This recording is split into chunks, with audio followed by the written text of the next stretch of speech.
Ya, Bismillahirrahmanirrahim. Assalamualaikum warahmatullahi wabarakatuh. Kita lanjutkan kembali.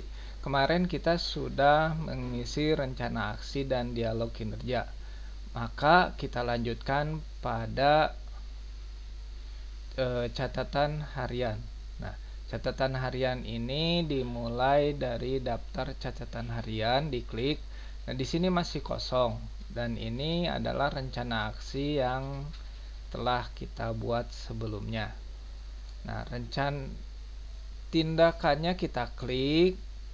Nah, waktu pelaksananya ini kelihatannya sudah di lock ya, karena memang pada hari ini kita buat. Rincian kegiatan harian ini berpedoman kepada RHK, IKI, dan RA. Di mana rencana kegiatan harian kan rincian kegiatan harian titik. Maka ini tuh sebenarnya suatu patokan atau acuan bahwa rincian kegiatan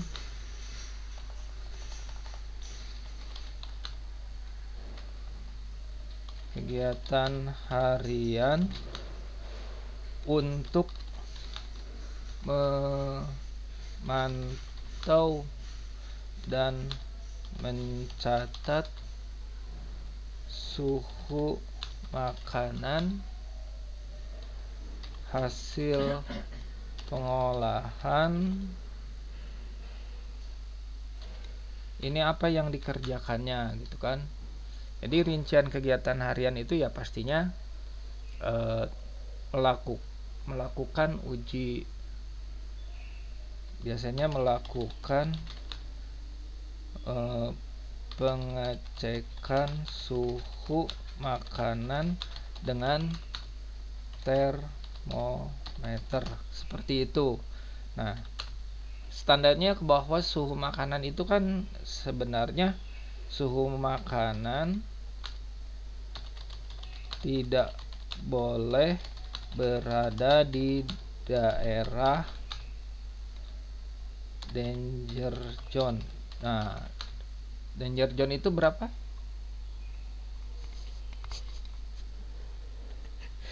Jadi suhu makanan harus di atas 60 derajat Celcius ya. Jadi kalau misalnya suhu makanan itu berada di danger zone ya berarti kan nggak boleh. Nah, ini rincian kegiatan hariannya.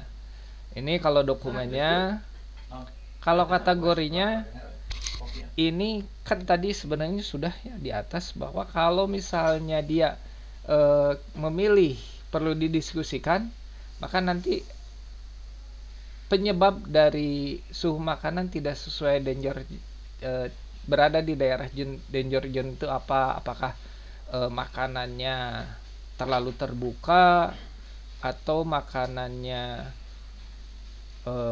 pemanasannya kurang optimal dan lain sebagainya. Itu bisa tergantung dari penyebab dari suhu makanan yang ketika diukur berada di daerah danger zone. Cuma permasalahannya di sini adalah bahwa tidak diperoleh masalah. Jadi suhu makanan setiap kita ngecek makanannya itu selalu kan di rata-rata 80, 85 bahkan ada yang 100. Jadi maka perlu kita pilihnya itu biasa karena tidak perlu ada diskusi lagi. Kita simpan, kita oke. Nah, jadi ini sudah terinci seperti ini. Ini yang pertama nih, ini udah satu. Kalau misalnya penyebab suhunya boleh di breakdown juga, apakah suhunya itu karena terlalu lama udara terbuka atau tidak ada tutupnya atau mungkin panasnya kurang optimal, itu bisa terjadi, itu bisa di breakdown. Jadi ini bisa 2 sampai 3. Tetapi permasalahannya karena tidak ada, maka itu cukup satu aja. Kita lanjutkan ke rincian yang kedua adalah mencatat, melaporkan uji cita rasa. Nah, rincian kegiatannya adalah setelah ya boleh langsung aja ya mencatat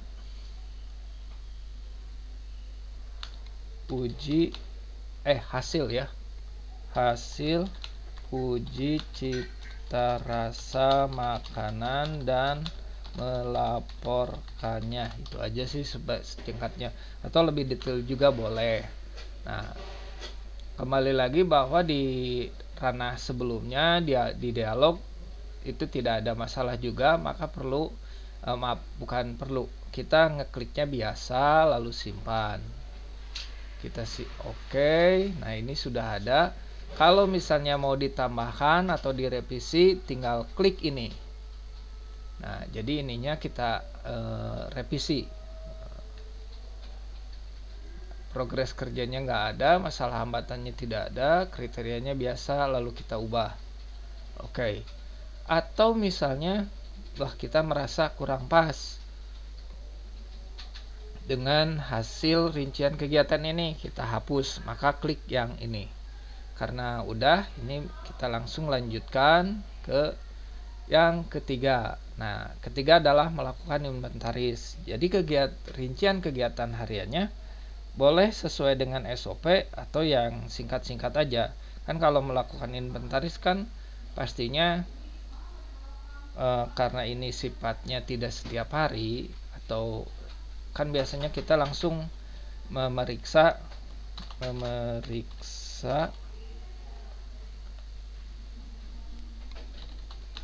semua alat yang ada dan mencatatnya dalam format yang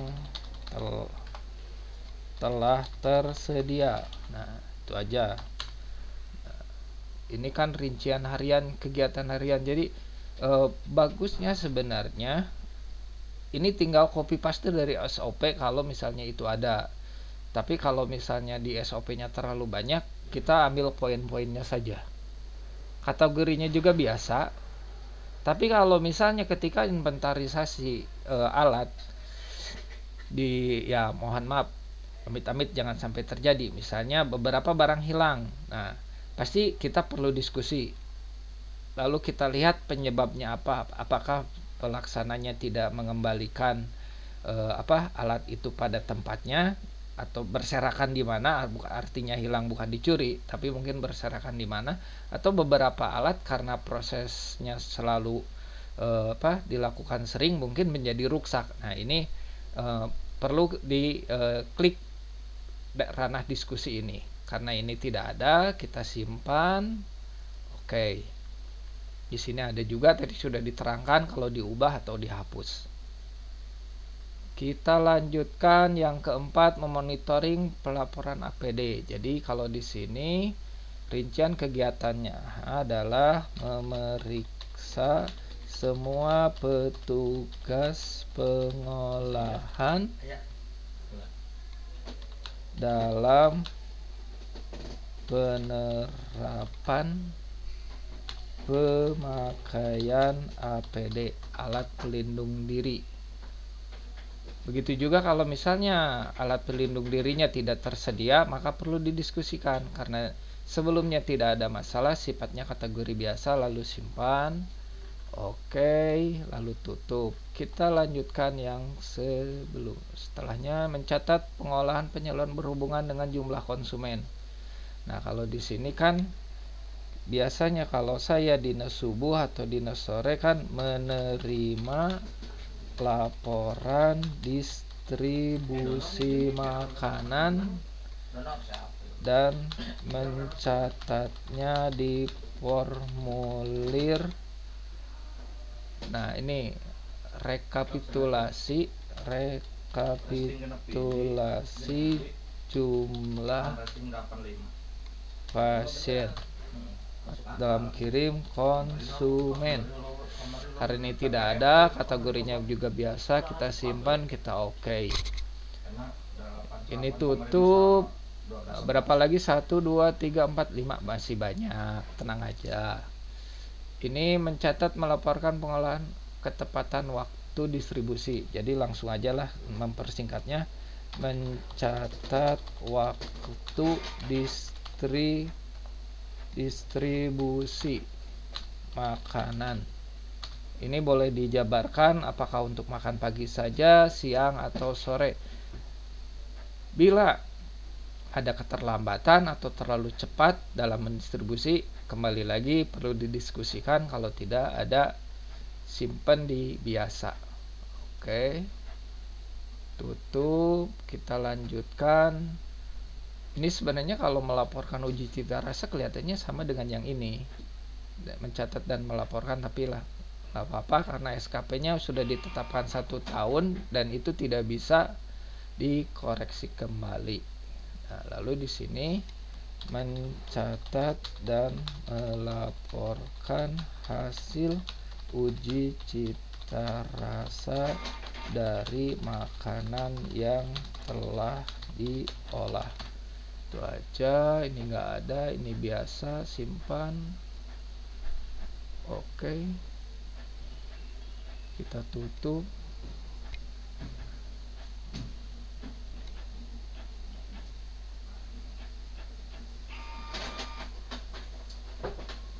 Ya, kita lanjutkan. Ini kan mencatat dan melaporkan. Kita langsung aja rincian kegiatannya kan. Pada saat rapat kita mencatat hasil rapat koordinasi. Udah aja. Ini biasa, simpan. Oke, tutup. Kita 2 lagi. Pemantauan pengolahan penyaluran makanan. Udahlah, langsung aja mencatat dan melaporkan pemantauan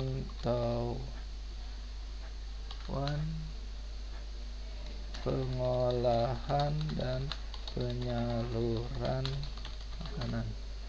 Ini juga sifatnya kategorinya biasa. Oke, tutup. Nah, yang terakhir, mengikuti webinar rincian kegiatannya pasti jelas. Mengikuti webinar yang dilaksanakan oleh Diklat RSAS. Ini juga sifatnya biasa karena targetnya kan cuma 20 JPL.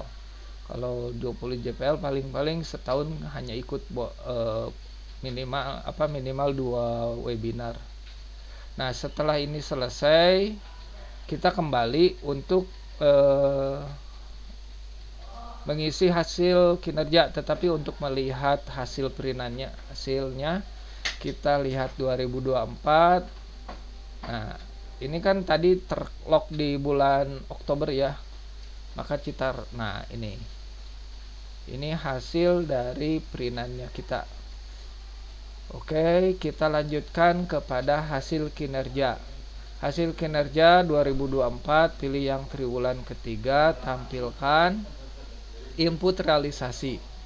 Nah, ini input realisasinya, kita tambahan hasil kinerja. Nah, ini realisasinya yang triwulan kedua seperti ini. Jadi tinggal kita Ctrl C, Ctrl V di sini. Di sini kan triwulan ketiga sebesar 100%. Bukti laporannya langsung laporan.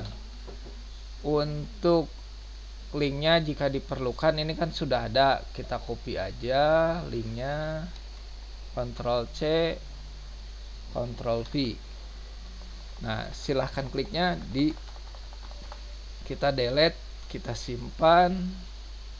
Sudah, kita lanjutkan yang kedua. Kita blok, Ctrl C, Ctrl V. Nah, ini kelihatannya ada permasalahan nih. Seharusnya ini triwulan ketiga. Ini triwulan kesatunya 60, maka triwulan keduanya 120, dan triwulan ketiganya 120, maka triwulan ketiganya 180. Bukti laporannya di sini laporan. Ini di blok juga drive-nya. Nanti arsip-arsip yang mendukung untuk kegiatan ini dimasukkan ke drive di sini. Jadi drive ini nantinya ada file untuk triwulan 1, triwulan 2 dan triwulan 3. Diklik, kliknya dihapuskan. Kita simpan, lanjut ke yang ketiga. Sama yang ketiga juga,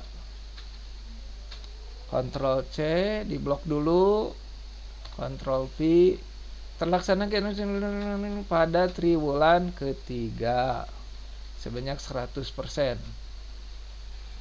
Ini kelihatannya 60 kegiatan, berarti 1 triwulan tetap ya. Ininya laporan. Kalau melihat 1 triwulannya 60, maka sebenarnya yang ini bukan 180 tapi 60 juga. Maka kita edit ya. Jadi menurut persepsi yang punya akun ini adalah setiap triwulannya adalah 60. Ini kita lanjutkan, masih banyak. Tapi untuk ini juga, ini kelihatannya belum masih triwulan 1. Seharusnya ini triwulan 2. Triwulan 3 sekarang. Ini laporan. Ininya copy, Ctrl V. Ini kita simpan. Kita lanjutkan ke yang ini. Ini juga Ctrl C, Ctrl V. Ininya triwulan ketiga. Ini laporan. Untuk link buktinya sama. Saya sarankan untuk link bukti ini lebih baik dikumpulkan di satu folder, dan itu berlaku 1 tahun. Jadi ininya bisa di copy paste terus selama 1 tahun, atau mungkin seumur hidup juga. Cuma nanti di folder Google Drive-nya itu dibikin 2003, 2004, 2005 gitu. 2025 setelah itu. Lalu di 2024 ada TW1, TW2, TW3 dan TW4, dan mungkin 1 tahunnya perlu disimpan di situ juga. Oke, kita lanjutkan. Ini kerjaan ibu ini banyak ya. Sampai banyak gitu. Sampai 9 kegiatan. Sibuk. Ini triwulan ketiga. Ini laporan. Ini diklik yang ini.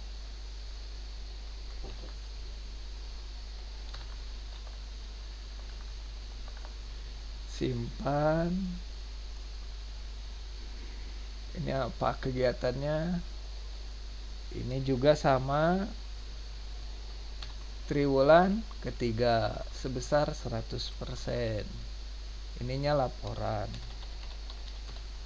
Sebenarnya bagusnya itu lebih terinci laporannya, laporan apa gitu kan. Misalnya laporan kegiatan distribusi makanan pasien gitu kan. Bagusnya seperti itu. Misalnya saya ini ya, laporan distribusi makanan pasien. Nah, itu karena di sininya kan terlaksananya kegiatan distribusi. Nah, ini juga klik Ctrl C, Ctrl V, lalu silahkan kliknya dihapus. Simpan. Alhamdulillah 2 lagi. Nah, kalau 2. Nah, ini kelihatannya saya perlu mendapat informasi bahwa selama triwulan 2 sebenarnya sudah memenuhi target. Selama triwulan ketiga berapa JPL? Kebetulan kalau di rumah sakit Hasan Sadikin kan lagi HUT, dan setiap HUT-nya apa banyak webinarnya ya, sekitar 33. Nah, ini Ctrl C, Ctrl V, kliknya di sini. Ini kan bukti dukungnya adalah sertifikat webinar. Webinar garis miring seminar garis miring pelatihan. Oke, kita simpan di sini. Nah, alhamdulillah kita terakhir. Nah, di sini adalah sebentar. Belum terlaksana kegiatan pengolahan terkait penyelenggaraan makanan dikarenakan dikerjakan pada triwulan keempat. Jelas. Jadi kan ini adalah sifatnya laporan tahunan, sedangkan ini adalah kita berada di triwulan ketiga. Jadi ini akan terisi ketika berada di triwulan keempat, karena bukti dukungnya nggak ada, kita strip, dan bukti link diperlukan, kita strip ya. Kita selesai. Alhamdulillah, pada dasarnya kita telah mengisi rencana aksi. Ini cetak rencana aksinya di sini. Ini lumayan cukup banyak. Lalu dialog kinerjanya nih, ini udah banyak. Salah satunya yang kita lihat cetak hasil dialognya kan seperti ini nih. Nah, tuh. Ini untuk dialog kinerja, dan catatan harian pegawainya seperti ini. Oh, kelihatannya ini nggak bisa di ini. Oh, maaf. Ternyata ada 2, dan di sini belum terisi 1. Jadi sebelum kita selesai itu kita harus mengecek kembali ya, apakah ini semuanya sudah terisi apa belum. Nah, kebetulan langsung aja ini diklik. Sifatnya biasa saja, simpan. Jadi memang minimalnya setiap ini jumlah catatannya itu ada satu-satu, diusahakan tidak kosong gitu kan. Nah, rinciannya seperti ini. Jadi cukup 1 saja. Dan hasil kinerja kita mulai 2024 triwulan ketiga, tampilkan input realisasi, karena ini sudah input realisasi selesai, dan ini belum bisa di print. Kenapa belum bisa di print atau cetaknya belum ada? Karena harus Kasub dan kepala instalasi gizi harus melakukan penilaian perilaku terlebih dahulu. Nah, kebetulan kita di Rumah Sakit Hasan Sadikin instalasi gizi ini yang bisa melakukan penilaian perilaku itu hanya kepala instalasi gizi dengan Kasub. Jadi 1 orang ASN itu dinilai oleh 2 Kasub pada penilaian perilaku ini. Tapi kalau kitanya misalnya disuruh menilai orang lain, maka orang lain tersebut akan muncul di daftar di sini, lalu kita nilai. Dan menu selesai tidaknya SKP ini tidak bisa dilihat pada masing-masing pegawai, harus pada akun kepala instalasi gizi. Nah, mungkin ini juga hasil evaluasi kinerjanya yang 2024 2023 kelihatannya akan belum ada di sini ya. Nah, biasanya kalau sudah dinilai penilaian perilaku oleh Kasub, di ACC oleh kepala instalasi gizi, dan disetujui oleh direktur utama, maka nanti hasil evaluasinya akan tertera di catatan di sini. Nah, di sini akan muncul.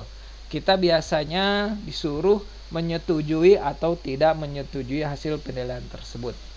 Demikianlah hasil penilaian SKP pada triwulan ketiga dengan menu yang baru, rencana aksi, dialog kinerja, dan catatan pegawai harian. Kalau ada pertanyaan silahkan menulis di kolom komentar. Saya tutup wabillahi taufiq wal hidayah. Wassalamualaikum warahmatullahi wabarakatuh.